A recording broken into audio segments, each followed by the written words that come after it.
Okay, hi everyone. Thanks for your patience as we, allowed for a few more people to come in. So first off, thank you so much for being here. We know it's a wild time and there's many other things you could be doing. So whether you're attending with us live or watching the recording, we really appreciate it. And we look forward to having all of your involvement as we move forward. So this is the Hult Prize 2021 Waterloo kickoff. We're very excited to be here. Without further ado, I'm going to pass it off to Rupal Hada, who's our campus director, and she will begin with the land acknowledgement. Rupal, go ahead. Hey, good afternoon, everyone. The University of Waterloo, including the Waterloo, Kitchener, and Cambridge campuses, is situated on the Haldimand tract, land that was promised to the Haudenosaunee of the Six Nations of the Grand River, and is within the traditional territory of the neutral Anishinaabe and Haudenosaunee people. We are grateful to be able to share this space today. Thank you, everyone, for joining us for the Hult Prize kickoff. I'm super excited for what's in store today this afternoon, and I hope you're too. So here are your campus organizers. We have Rupa, who is our academic advisor and faculty partner. She's a lecturer at the Conrad School of Entrepreneurship and Business and has a long-standing interest in social entrepreneurship. And I'm Rupal, I'm your campus director and a technology architect. I have keen interest in working towards social causes. So let's quickly look at the agenda for today. We'll quickly look at what Hult Prize is, and then we'll have a few minutes to hear from our guest speaker on the theme of food systems. We'll have Rupa give us an overview of social entrepreneurship, and at the end, I'll wrap up by giving you a brief on the entire competition process. So let's jump into what basically Hult Prize is. Hult Prize is one of the world's largest student competition. It provides a space for students to solve pressing social issues through the power of entrepreneurship. Every year, the winning team of the global competition is awarded with $1 million to fund their startups. Last year, there were 35 teams engaged on our campus round, and we're looking forward to a strong traction this year as well. Hult Prize has been around for now past 12 years. Every year, there are key global topics which are chosen, and youth all over the world are challenged to showcase their entrepreneurial skills to tackle these issues. To give you an idea, some of past year topics have been harnessing power of energy, youth unemployment, bold business for a better planet, and of course, food for the good is for this year. Hult Prize basically is a journey of helping students move from the process of entrepreneurship for social impact. Here on campus, we're focused on the first three stages, which are Ignite, Educate, and Compete. The most dedicated ones will accelerate, scale, and connect in the further rounds. The Hult Prize competition basically is a multi-stage process, and as it spans into 2021, there are multiple milestones. The first round is on campus, post which there will be qualifying teams who move towards the virtual regionals. The winning teams then forward with the accelerator, and lastly, 6 teams for the global finals to compete for the $1 million of seed funding. Also, just to give you an idea of the scale of the competition, last year, Hult Prize had over 100,000 participants from 150 countries, over 1,500 universities.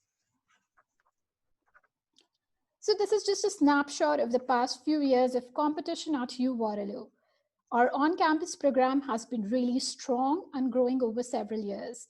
We've consistently had teams move past our on-campus rounds to regional competitions, 2 teams to global final, and our campus director has been awarded top 20 out of 1,000 3 years in a row now. So we're really excited and looking forward to what you bring in the 2021 competition. So without having too much wait any further, let's have a quick look on the video challenge of 2021.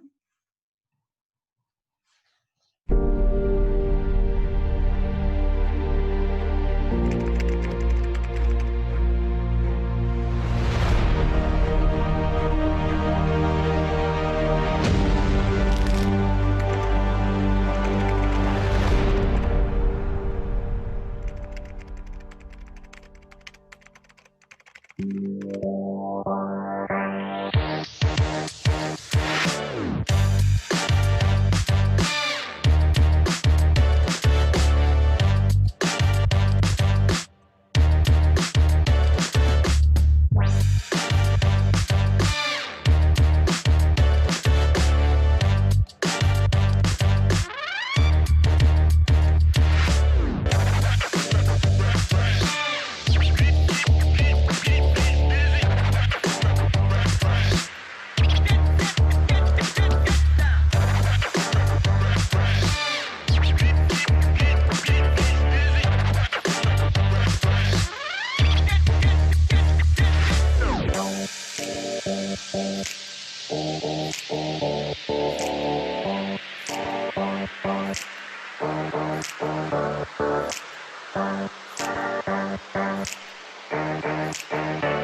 this was great.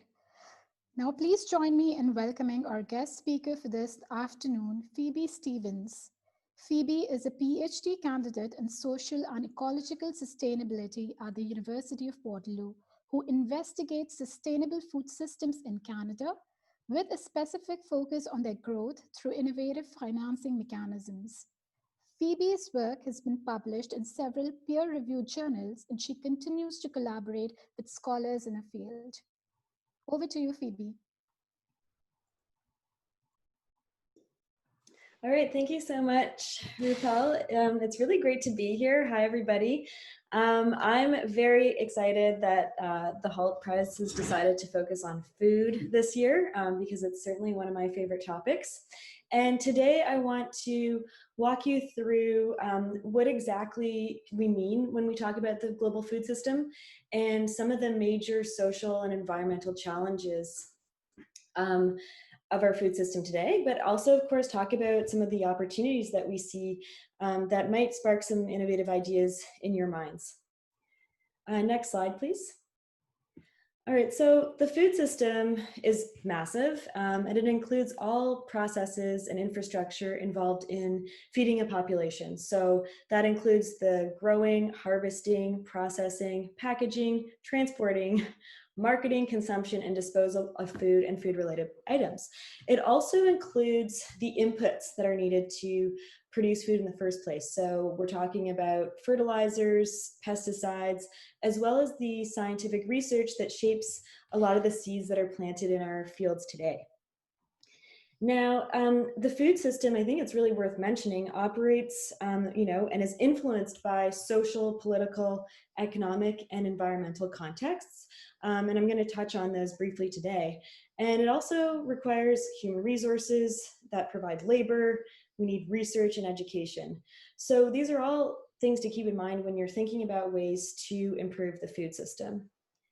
Now, you'll often hear of people talking about the conventional or industrial food system. And what they mean by that is the type of food system that tends to dominate high-income countries. So large-scale single-crop farms that rely on chemical pesticides and fertilizers, high-tech machinery, long and integrated supply chains. So, we're getting our raspberries from Mexico, for example, and also the types of supermarkets that people tend to use in the Canadian context, for instance. So the Loblaws and Sobeys of the world. Now, this food system, this industrial conventional food system has many, positive aspects to it. It's obviously highly productive and it's kept pace with global population growth. But you also hear about people increasingly talking about alternative food systems. So those in the West are often ones that abide by certain production standards like organic certification or agroecological approaches. You may have heard of fair trade. That's another component of an alternative food system. And they often emphasize local distribution channels and try to kind of reorient market relationships so that you're not always dealing with these large corporations and things like farmers markets or even food boxes are ways of sort of going around these larger retailers. Next slide, please. So the reason why people are, increasingly pushing for an alternative to the conventional food system we saw in the video just now is because the dominant food system today is highly problematic in several very important ways.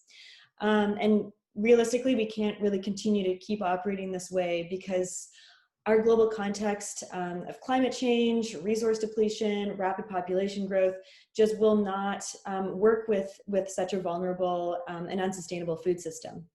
So this slide lays out some of the negative components of our food system. Environmentally, it's what I would describe as disastrous. I mean, it's contributing to up to 1/3 of greenhouse gas emissions. Now that's due to a confluence of factors, including methane from meat production and emissions from transportation, as well as the fossil fuels that are required to produce artificial fertilizers, as well as to operate machinery on farms. It's responsible for 70% of fresh water use, 60% of biodiversity loss. It's very concerning. So there's a lot of room for improvement there. And then the next statistic never ceases to shock me. I mean, we have 800 million people who are going hungry in the world, as well as another 2 billion who are undernourished. And then on the flip side of this, we have 2 billion people who are overfed. So this contrast is really quite disturbing. And that what makes it even worse is that we actually do produce enough food to feed everybody in the world. I think the figure is about 1.5 times over. So production is not the issue, it's more of a distribution and access situation. And then finally, another factor, which I'm sure many of you are aware of, is that we waste an incredible amount of food. A lot of this food is actually wasted before it even reaches consumers. But of course, there's a significant amount of household waste that we can all cut back on. Next slide, please. So something that needs to be kept in mind, and it actually was, I'm really happy that it's touched on in the Hult video, is that when we're thinking about how to innovate in the food system, we also have to think about how power is distributed within the system. And right now, a handful of companies control the global food system. So as you can see from the image on the left, there are a bunch of these well-known companies that own a host of brands that you may have thought were independent, but actually aren't. And this kind of corporate consolidation is actually happening all along the food chain. It's not just with these larger brands. So this concentration in the food system is often depicted as like an hourglass. So in that second figure to the right there, where a number of farmers are stuck selling to a small number of companies who in turn limit the choice available to consumers. So the bottleneck in that hourglass actually kind of represents the corporate concentration in the food system. And one of our challenges is to find ways of bringing greater diversity into the food system, which will ultimately serve to enhance its resilience over time. Next slide, please. All right, so how do we turn this negative situation into something positive? In other words, how do we turn this lemon of a food system into lemonade? And I want to give you some examples of what social entrepreneurs are doing right now to tackle some of these major problems in the food system, and hopefully they'll provide you with some inspiration. Now, with regards to food waste, there's a company in Australia that's working to create drinking water to combat water scarcity, which is not necessarily an issue, such an issue here in Canada, but it's definitely an issue in many parts of the world. And the company extracts, filters, and mineralizes the water used from the production of juice concentrate. So that's a really interesting way of using waste. Another company in the Netherlands rescues imperfect produce. So what we mean by imperfect produce is fruits and vegetables that wouldn't be sold in stores because it doesn't meet our aesthetic standards. There's nothing actually wrong with the food. They're just not pretty looking. So they've launched this wonky vegetable soup line, and it's created from rescued produce. You may know of companies and other companies that are doing something similar. These types of kind of ugly produce companies have cropped up a lot in the last few years, and it's a great way of reducing waste. Refrigeration is also a really big issue when it comes to food waste, particularly in less wealthy countries. So in Nigeria, for instance, there's a company called Cold Hubs, and they're bringing solar-powered cold storage to farmers in Nigeria. And it's a pay-as-you-store model. It's pretty, cost effective as far as cold storage goes. It's a flat fee of 50 cents for each crate of food, which is, in comparison, a daily kind of refrigeration rate in the US is $37. So they've done a lot in terms of, saving produce. They claim to have saved 20,000 tons of food from spoilage in 2019 alone. And provided farmers there with more opportunities for income, because if their food isn't wasted, then they can sell it. So I'd also spoken about corporate concentration in the food system. Some entrepreneurs are trying to combat that by developing enterprises under a cooperative model or alternative ownership structures. So this is where the benefits are more widely distributed to members, or they're directly reinvested in the business. And communities around the world are developing these co-op models, often as food retailing outlets. And apparently food co-ops do 2.5 times more business with local farms and producers than conventional grocers. And they spent 20% of their revenue on local wages and benefits. So it's more of a circular economy type of approach. And it's becoming quite popular in certain areas. Now, another way to bypass the middleman is by selling directly to consumers. So this can be done in a low-tech way through community-supported agriculture schemes, CSAs. You may be familiar with them. This is where consumers pay for a share in the farm's produce at the beginning of the growing season, and then receives regular, often weekly deliveries of fresh produce throughout the season. So it can actually be done online, and a lot of platforms have arisen to try to facilitate the connection between consumers and local producers, so that we're not always having to go through these large retailers to buy our food. Now, with regards to environmental degradation, as I mentioned, some people are pushing for the use of more, natural agroecological methods. So that involves less or no use of chemical pesticides, and a greater diversity of crops being grown on one plot of land. There is, of course, the local food movement that emphasizes a reduction of distance in the food system and small-scale enterprises. But another area where a lot of innovation is happening relates to alternative proteins. So I'm sure you all know about the Beyond Meat burger, and have probably heard about other sources of protein that may or may not appeal to you, like cricket protein, and these other ways that companies are trying to innovate so that consumers eat less meat, essentially, because that's going to be an issue for years to come. Next slide, please. And yeah, continuing on the environmental front, there's a ton happening from a technological standpoint. So large agribusinesses are investing in what is known as precision agriculture.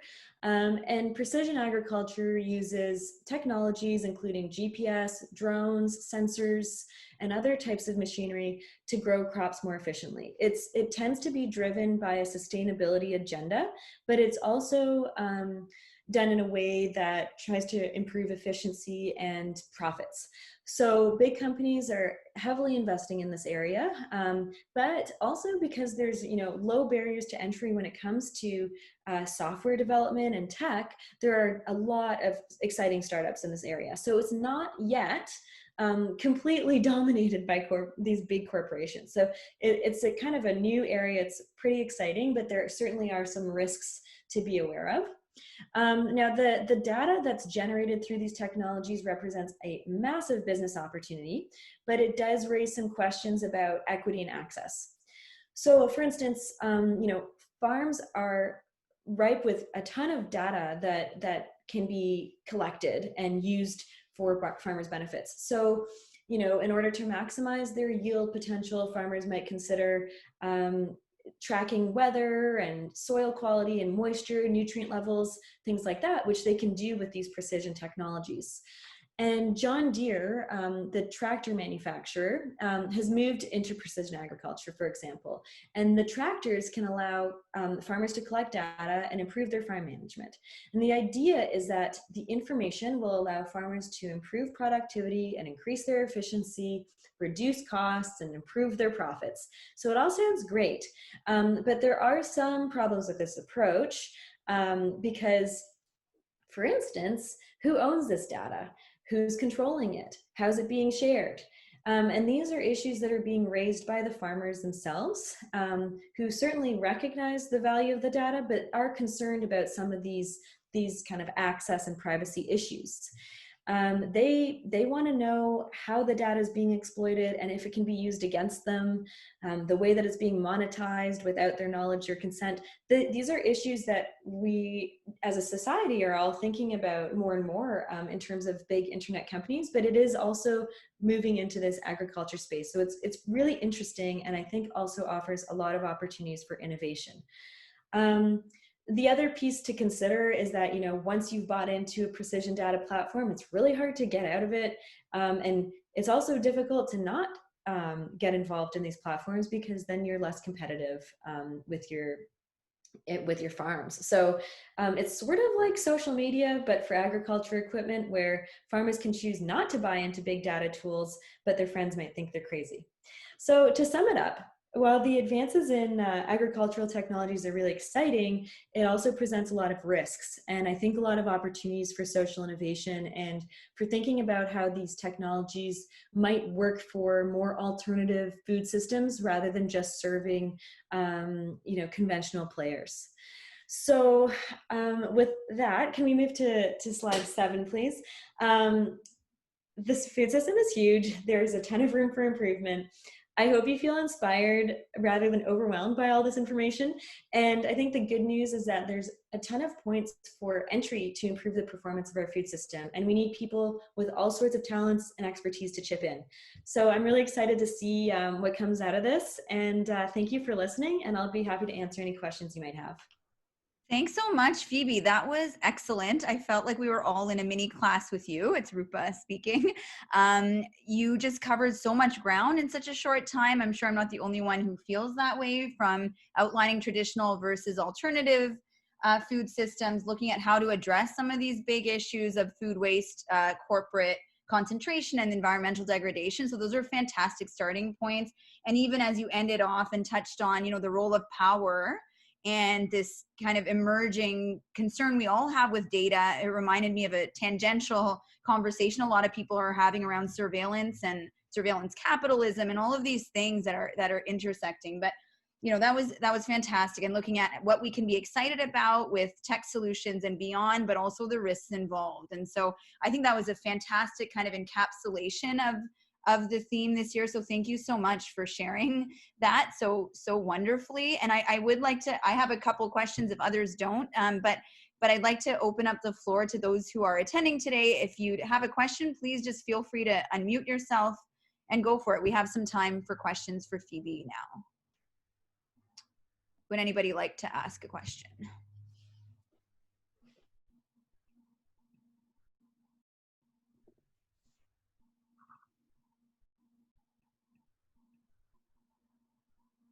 Okay, maybe I'll start us off, and then Rupal, if you can monitor the chat, people, if you'd like to kind of type your questions in there, that's another way of posing a question. But one of the things I was thinking about as you presented all of this, Phoebe, was, where, given where our students are at, which is like, it's a challenging place to be in, to take in, to kind of choose entry points, basically. So do you have suggestions on starting points for people who are trying to understand the problems? Like, where would potential entry points be, or what starting points would you suggest for students to better understand aspects of the problem?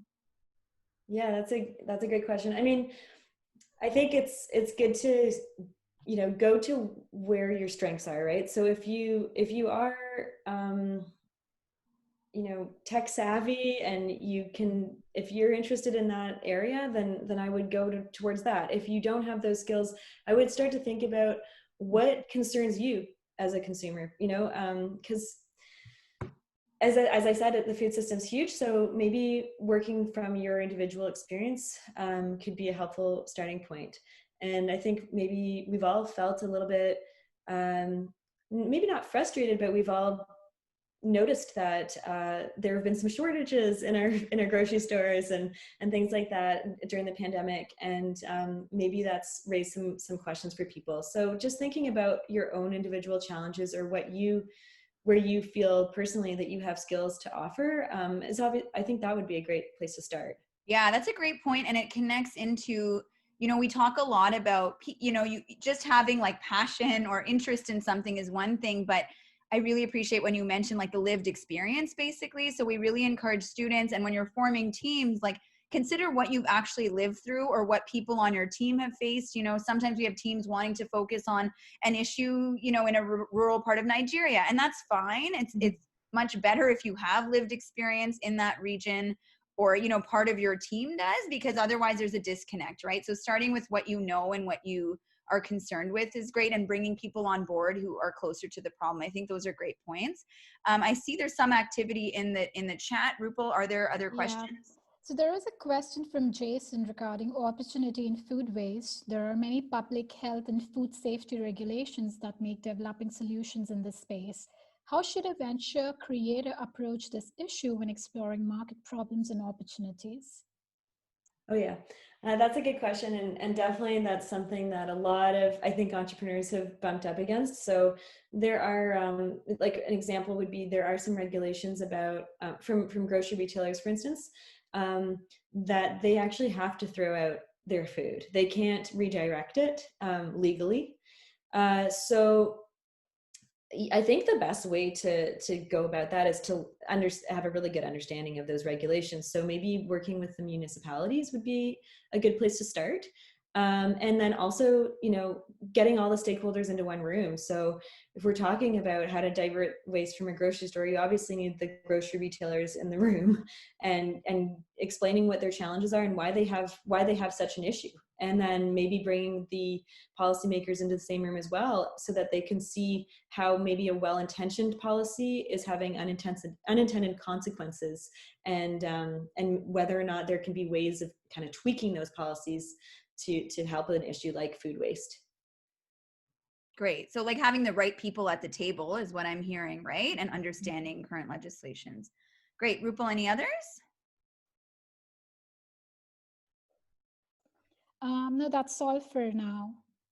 Okay. Do we have any other questions sort of live from the audience, from our attendees? Yeah, if anybody wants to speak up. Yeah, you can go for it. Or if not, I have another, kind of the flip side of the first question I asked is, are there kind of big no-nos in your mind of, like, I know you gave us some great examples of what's been tried in different spaces and kind of shifting things. Are there kind of areas you feel like people should definitely not be engaging with in terms of solution spaces or? So one area that can be very contentious is food aid. Yeah. And that's because in the past, there's been a lot of USAID, for instance, they've diverted a huge amount of food to developing regions, and it's actually distorted their markets, and it's made farming there uncompetitive. And so it actually ended up having a pretty negative impact, even though it was kind of driven by this in some ways altruistic goal. So I think and like you said too, it can be interesting to think about, oh, there's an issue in this country halfway across the world and we want to help out. But unless you know the ins and outs, and I would be hesitant to kind of just jump in because there's always these unintended consequences. So to be really familiar with the context, I'd say, yeah, like those kinds of approaches, particularly the altruistic ones, can sometimes have really unintended backlashes. So to think very carefully about how things could kind of roll out when you implement something. Yeah, that's another fantastic point, right? And we're seeing it, whether it's with food systems or even with like social justice movements right now, this tagline of like intention doesn't always equate to the same level of impact, right? So we have to be very cognizant of that. And I really appreciate you using, you know, that term of unintended consequences. I think in social impact, social enterprises, you know, that's a very, you know, big concept to take in and understand, especially when we don't necessarily have training or context in like the history of a challenge or an issue, which is why, you know, we'll move into shortly looking at how to start and the importance of really taking in a problem before you think you're offering your skill set, right? Even if our intentions are fantastic. So thanks so much, Phoebe. Rupal, do we have any final questions? I have a question. Oh, Sean, sorry, go ahead, Sean. Yeah. Really, well, I mean, kind of a broad question, but in your opinion, Phoebe, is the future of food, it's going to be very broad, but do you think that the future is technological or organizational? As in, is it going to be technological innovations that end up fixing the system, or is it going to be a rethinking of the way that we do it? Okay, that is, I like the question. It is a big question, and I can't predict the future, but I actually think it's probably going to be a bit of both. I think there needs to be a huge rethink in terms of how the food system is organized, and we're starting to see some movement in that direction. But there are definitely, you know, technology it's a double-edged sword. So I think there's a lot of opportunity when it comes to high-tech solutions. But particularly if you had high-tech solutions that were implemented in a new configuration where it's, you know, corporations aren't dominating the food system, that could be quite exciting.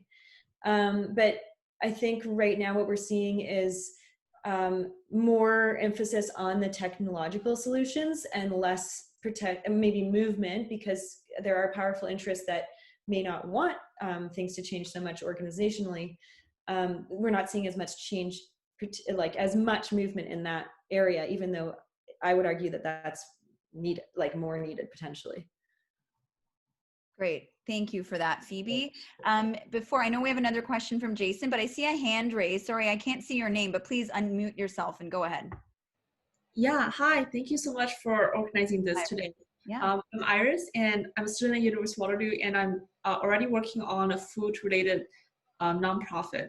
But so like what my nonprofit does is more of we connect restaurants and then that are struggling right now, and then sponsor free meals for them to give out to people in financial needs. So in a sense, we're not like addressing sustainability problem for say like we're not like reducing food waste, but like we are giving food out to people who need them. And so I wonder, like, would you say this kind of innovation or idea would be a fit for this year's competition? I think I can take that question. Is that more of a question for me than Phoebe? Yeah, Phoebe's like, I'm not judging the competition. Yeah. So let's talk about that. We can talk about that offline as well. I think there's definitely a way, if you're addressing, you know, you are addressing the food waste challenge that Phoebe also outlined. So I do think that you could be aligned to this year's challenge. I mean, you'll see when we get into the specifics of Hult, and Rupal will be sending out a deeper, like it's a more detailed booklet from Hult that, you know, and they tend to have quite lofty aims of like, you know, reaching 10 million people in 20 years, or this year. I'm not, you know, it's quite a big scope, but that doesn't mean, like, I would definitely encourage those who are already working in this space to apply yourself to this challenge. And, you know, we can help as much as we can when you look at your business model, etc., to sort of understand how it connects. Sure. But my short answer is yes. My longer answer is let's have, you know, a conversation maybe offline. Yeah, for sure. We'd love to book a chat with them. Okay, yeah, sounds good. Thanks for that question. And I think, we have time for maybe one or two more questions. So if that's okay with Phoebe, Jason, you had another question. Would you like to ask it, or is it in the chat? Yes, so Jason says there are so many factors when it comes to environmental impact. Which ones are most closely related to SDGs involved within this year's challenge, for example, water? I'm not sure I understand the question completely. I mean, there's 17 SDGs, right? But I'm pretty sure, it deals with climate change, water, biodiversity. I believe all of those are touched on in the SDGs. And those are all factors that are very, very important when it comes to kind of the environmental impacts of food systems. So I think it just depends on what interests you in particular. Does that answer your question?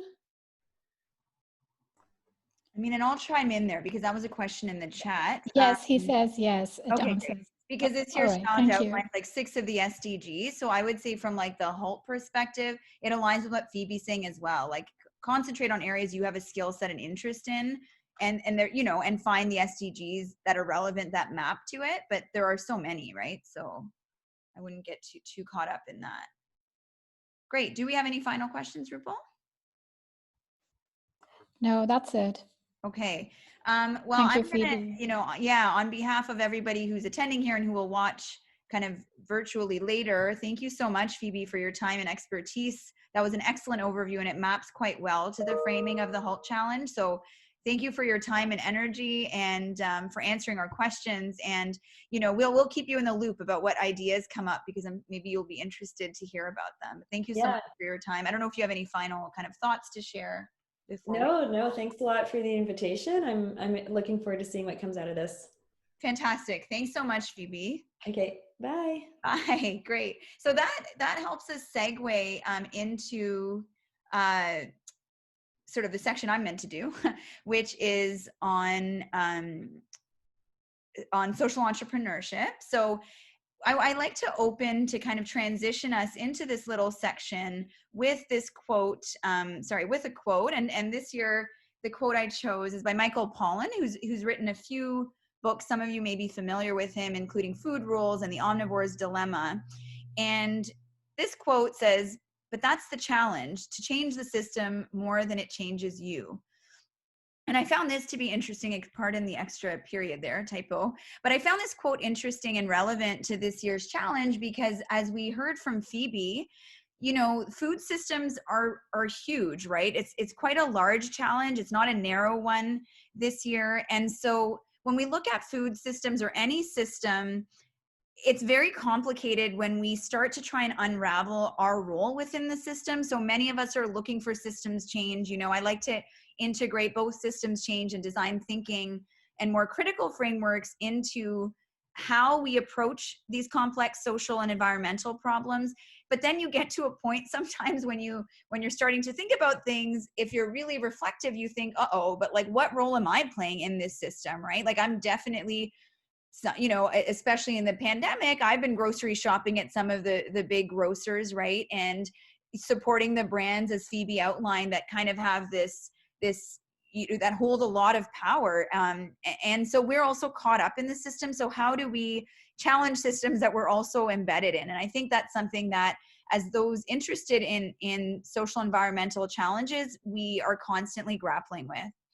So I wanted to start just with this, just a simple thought around what are social entrepreneurs. And some of you have taken courses in social enterprise, some of you have not. And right now that's, not the most pressing thing.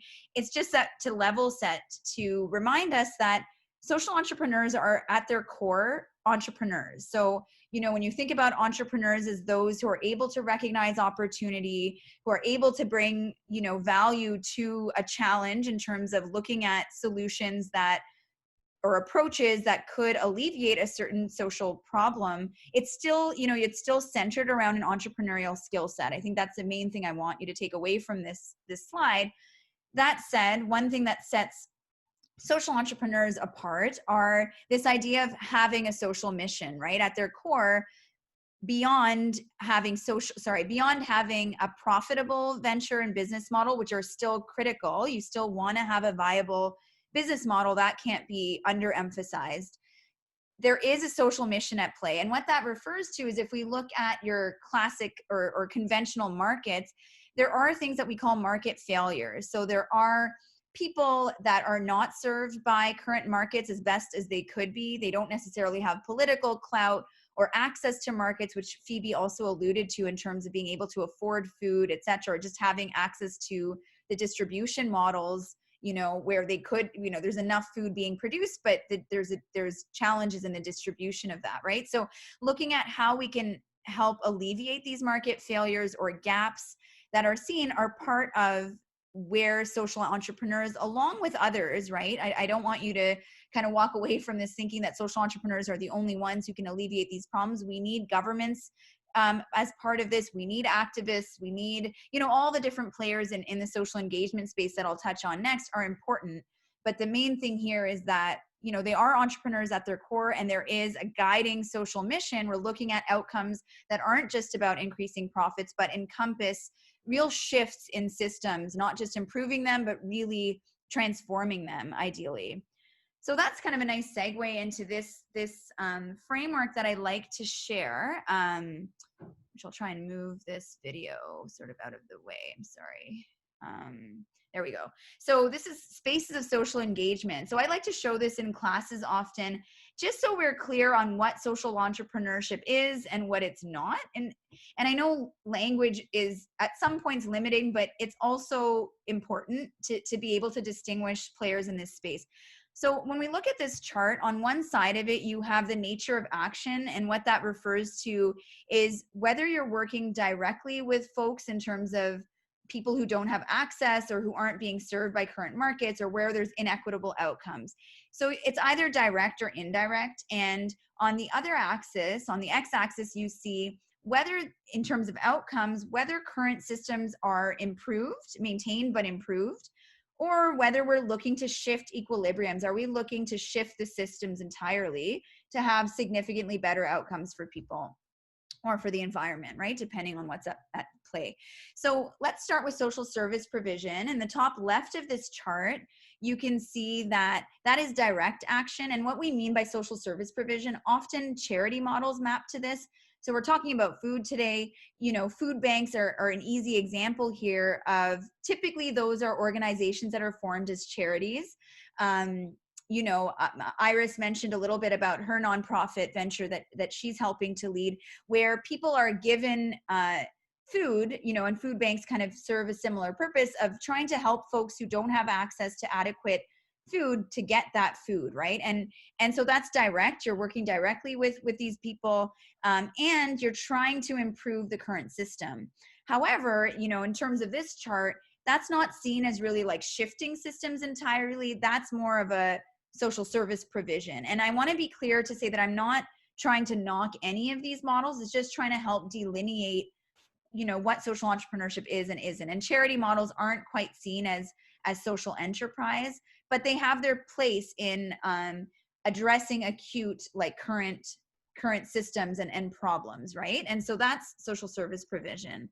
On the bottom right, we see social activism. This has been a fascinating kind of space to observe and witness and engage with for many of us, especially over the past year, right? When we see what's been happening with the climate change movements, a lot of youth activism who are really bringing these issues to the forefront of policymakers, but also of individual consumers and our behavior, or with social justice movements through this pandemic. That's been like very interesting to observe, and also, you know, concerning to see the levels of the gaps that we still have in these really important spaces, including anti-Black racism and Indigenous challenges and issues. So what I'm trying to say is that social activism can be very powerful in terms of the outcomes that come out of it. And they work indirectly. Activists tend to work in advocacy spaces, or you're working to change the behaviors of third parties that have power and influence, really to help shift outcomes entirely. So you can get some really powerful outcomes from the social activism space.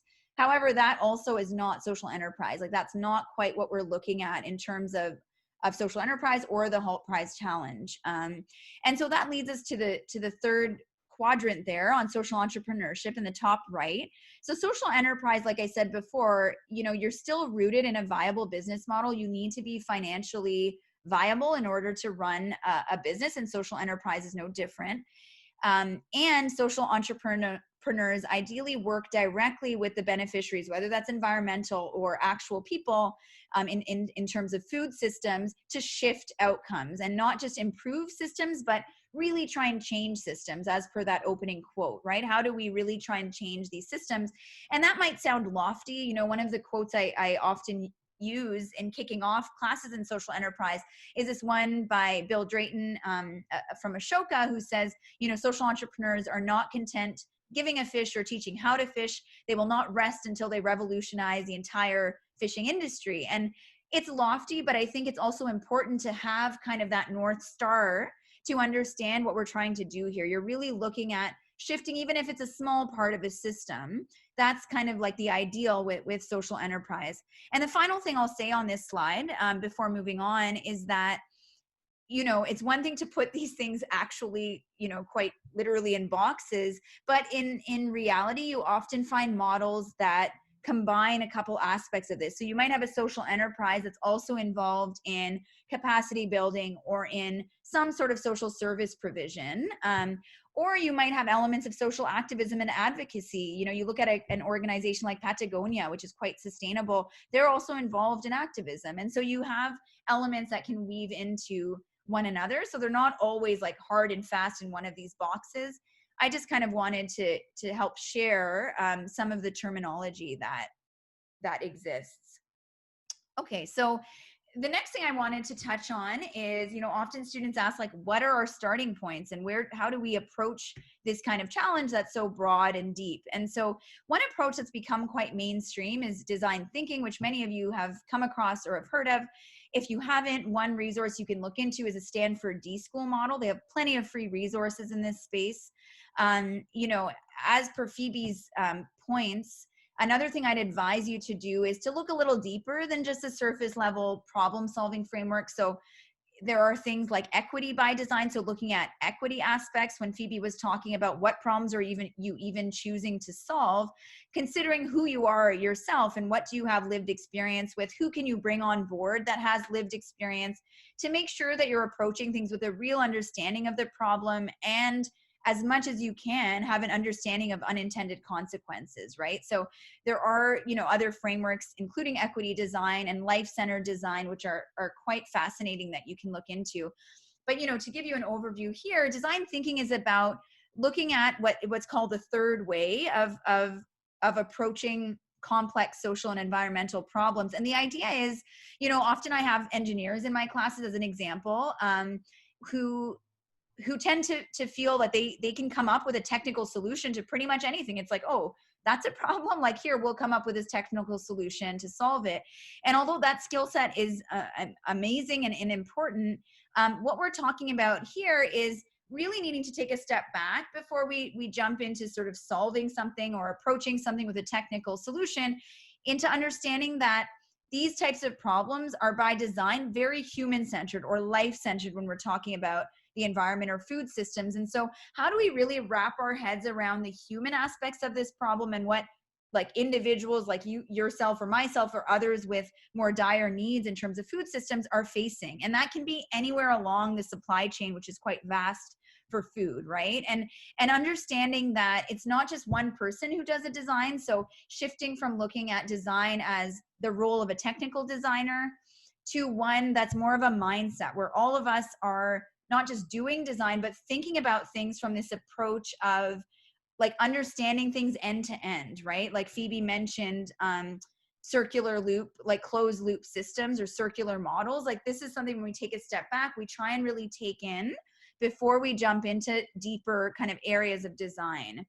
And so, you know, that's just a bit of a teaser on design thinking, but this might be a little more tangible in terms of, so how do we apply this? And so these are the so-called spaces of design thinking, or the stages of design thinking. And as Rupal mentioned here at the on-campus rounds of Hult, we're more focused on the first 3 steps of that Hult kind of process, which look at ignite and inspire, which are the first couple steps, that maps quite well with that first space or stage there of inspiration. And this is where, I really encourage students who are trying to engage with social and environmental problems to take time. We know that your timeline is tight this year for Hult, but we're towards the end of October. Like, even over the next week or two, really dive into the problem. And when I say dive into the problem, when you look at the challenge booklet this year, pick a strand that you feel really strongly about, that you care a lot about, to learn about, and to connect with other folks with experience, and know your constraints from where you're sitting at, right? Like, scoping the problem is also really important, and trying to develop empathy as much as possible. I know we're living in a time of pandemic where it's harder to connect in person with people, but you can still kind of do secondary research, connect with local players in the space who know the problem, more closely than you do. So take time to do that, basically, before you move into with a group of your choosing, ideating and looking at, and this is an exciting stage, right, of where you get to brainstorm, and based on, your informed research, what spaces do you feel, or what solution spaces make sense to try and enter this challenge with, and then collaborating, of course, with others on your team. Hopefully you can manage to have some interdisciplinary dynamics on your team. That's always really helpful in problem solving. And so by the end of this, by the time you're at campus finals, which is early December, and before that for semifinals, you'll come up with an idea to start of what you want to tackle. Sorry, I'm having a challenge with the video bar here.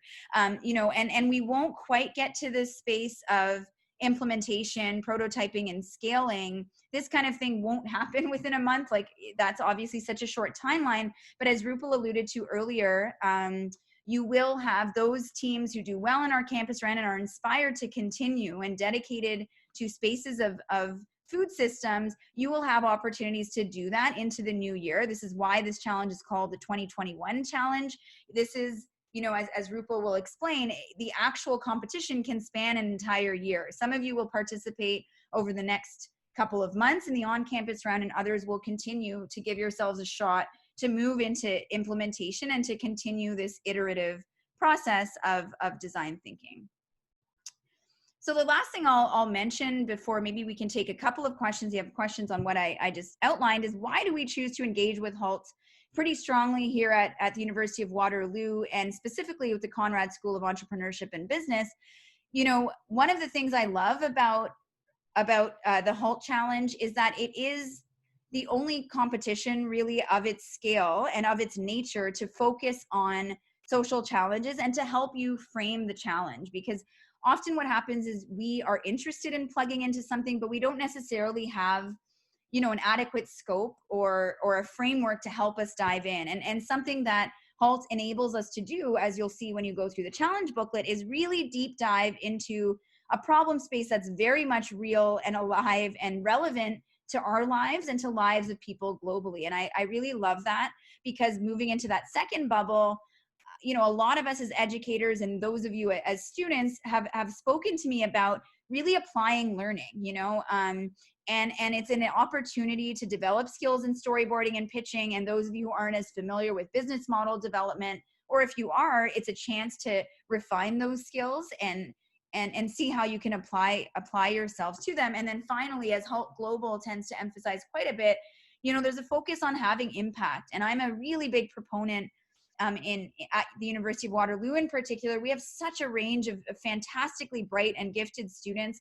You are, in my opinion, in some ways like the prime of your learning. You're like sponges, but also have so much creativity and and this ability to tackle and approach problems in ways that others of different age groups don't tend to see in the same way. So I think there's something about the stage of life you're in that you can start to orient yourselves in your careers, not just for the short term over the next month, but in your careers to really create impactful approaches or solutions, no matter where you end up career-wise. And I think, working intergenerationally is another tip that I give people.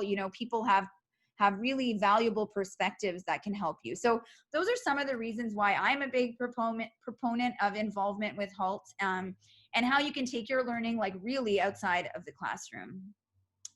So with that, Rupal, are there any questions in the chat or that we need to take now before we move on? Not really, Rupa. I think there are no questions as of now.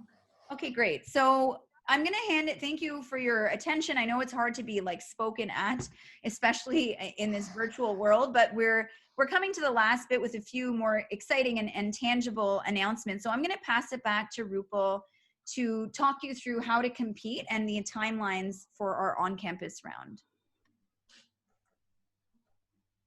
Go ahead, Rupal. So thank you so much, Rupa. That was really insightful. Now let me give you a little brief on the timelines to compete for the Hult Prize. So basically today is our kickoff and we will be accepting team registrations along with intended areas of focus by November 4th. See, we really understand that the timeline is really packed and like really small, but at this point, all we need is to confirm your intent to participate. Post this, semi-finals will be held where you will be asked to submit your idea in the form of a short video application. The qualifying finalist teams will be presenting virtually on December 3rd to a live panel of judges. And the top teams at campus finals will have the opportunity to move to the regionals.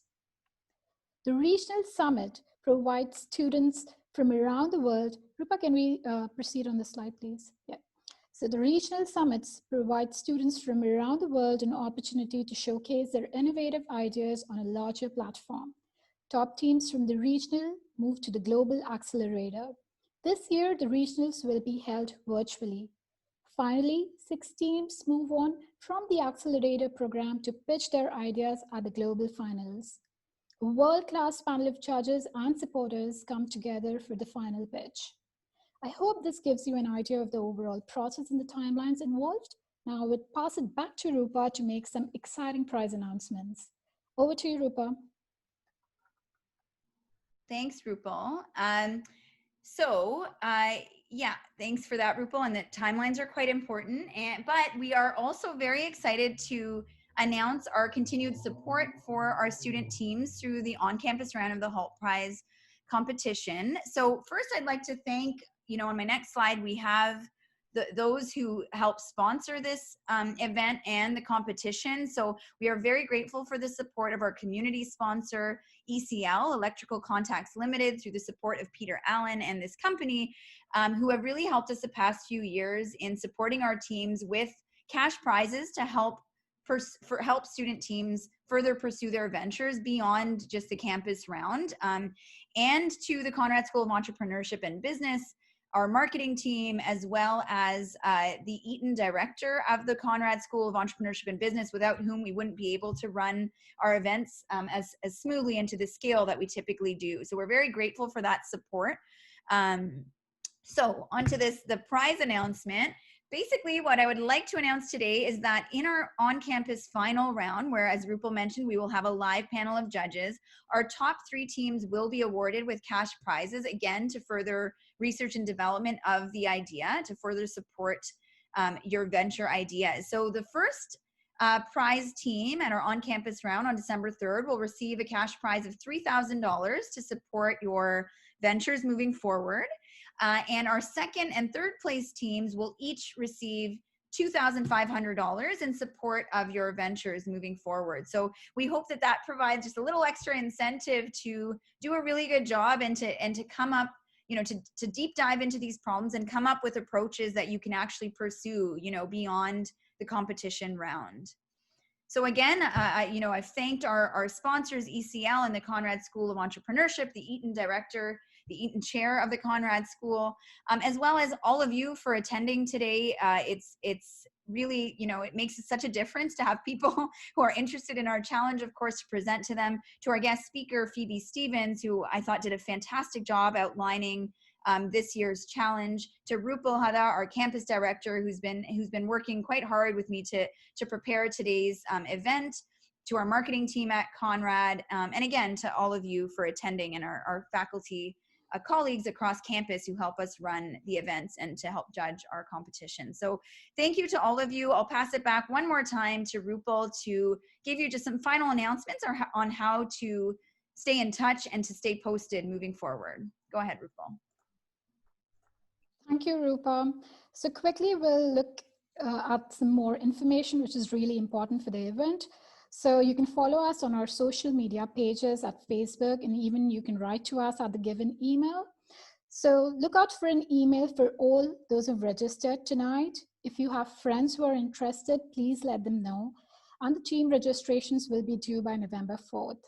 Remember, you just need an area of focus at this stage. You will develop into a more specific solution as you move forward. And if you need help in setting up a team, we will be populating a Google Doc, which will help you collaborate and, team up with people. So thank you for your attendance today. We look forward to seeing you and your ideas, and take care, everyone. Thanks so much, Rupal. Do we have any final questions before we sign off? We have some time if people have questions. Yeah, there was a question from Ethan about where do I need to find teammates for this challenge. So Ethan, like I mentioned, will be populating a Google Doc. And if you don't have a team member, you don't have to worry, because we'll help you find one. Yeah, so through that Google Doc, it's it's high tech and low tech, because basically what we do is share a Google Doc for those who are interested in finding team members. And what we'll do is populate, like, you'll have your name, your email, your area of interest. If you've had a chance to skim through the whole 2-pager or the full booklet that's available on their site. And then once we populate your names, we'll leave it up to you to kind of connect over the next week. And we know it's a bit of a tight timeline to kind of let us know your intent to participate, but we will figure out something for those who are looking for teams. So don't be too concerned with that. Definitely let us know your intent to participate and, take part in that Google Doc. And we'll stay in touch with all those who've registered. So look out for an email. Do we have any other questions, either about logistics or anything else at this point? So Ethan says, I have tons of questions about my specific idea and conditions. Can I schedule a meeting with Professor Reddy? So Rupa, that's yeah, you can. That would be me. Ethan, you can send me an email and we can try and find some time to chat. I'll probably encourage you to first kind of hone in on a problem area of focus and try and gather some people, and then for sure we can run through your ideas or questions. So there is another question from Iris about the prize money, I guess. So she's asking, is the challenge, just a minute, where do I find? No. I can explain it. So Yeah, sure, Iris, go ahead, please. Thanks. yeah, I'm just curious, is the prize for the campus final round or for the global final round? Okay, so no, the prize is for the campus final. The one that I announced, not the $1 million. We definitely don't have $1 million to give you. That's the global final, which is like after this sort of year-long process that Rupal mentioned. But the prizes I mentioned, so the first, second, third place prize of $3,000, $2,500 for each of the second and third place teams, those are for at the campus final. Got it. So and it's for like R&D basically. So it'll go towards, things related to your venture basically. Yeah, for sure. And after the campus final, if I want to proceed for the global final, do I need to basically sign up for? Yeah, it's a good question. So what happens is after we host our global final December 3rd, we'll be in touch with our top 3 teams, perhaps beyond. Well, let's see. We need to see how many teams we end up with this year. Typically, Waterloo has lots, so we'll see this year. But then, yes, you will have an opportunity basically to apply into the regional round. So it's just like you'll fill in this form on the Hult Global site that Rupal will direct you to, and then you'll find out like which virtual regional you would attend. Okay. And is it only eligible for the top 3 teams or anyone? Good question. It's open to everyone, but it's not a guarantee that every team would get into the regionals. In the past, our top 3, sometimes 4 teams have attended regionals. Like in the past couple of years, we've had 5 or 6 teams be accepted to regionals. So we also just have to see what the scale of our on-campus round is this year. Okay. It depends on, each campus round is meant to have a 10-team minimum. We typically have 30 something teams in our semifinal, but we might be anticipating a slightly smaller campus round this year, given kind of the virtual world we're living in, right? So we'll have to see. So basically there aren't guarantees for regionals, but once you get past the finals round, that's when you apply into it. Okay, makes sense. Help it. Yeah, does that help? And that'll be early December. Yeah, for sure. Thank Great. you. Okay, so if there, yeah, anybody Yeah, else? another question from Ethan saying, how many teams are there usually at the regionals? So at regional rounds, it's a good question. Interestingly, typically our campus rounds are almost as big as our regional rounds. So so regional rounds tend to have between like 30 and 45 teams, I would say, at each regional.